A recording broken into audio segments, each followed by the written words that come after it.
Hello beautiful devs, welcome back. In this video we will see that how we can optimize the speed of our website. Definitely optimizing speed is useful, and first you can check your website speed definitely with the GT matrix, and then you can actually speed up the website if necessary.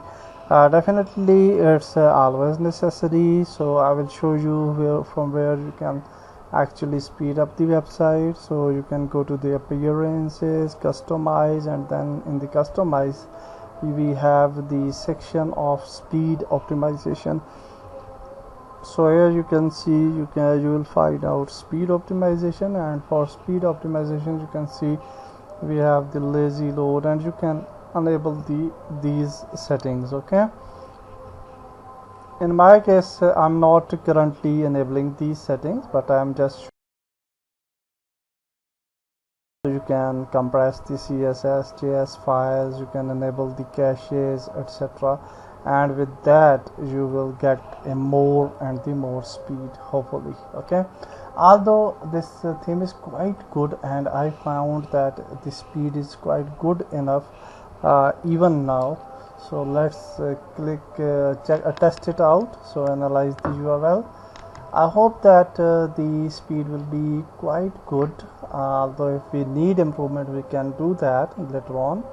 But I'm just in this short video I'm just showing you that this is a way that by which you can increase the speed as well for your website. You can optimize the CSS, JavaScript, HTML code, and you can speed up the website. So let's wait for some seconds. Okay, so now you can see that the latest report is ready. Okay, when you should remember that the grade was A grade, okay, but now it's the D grade, and you can see it's around 7.8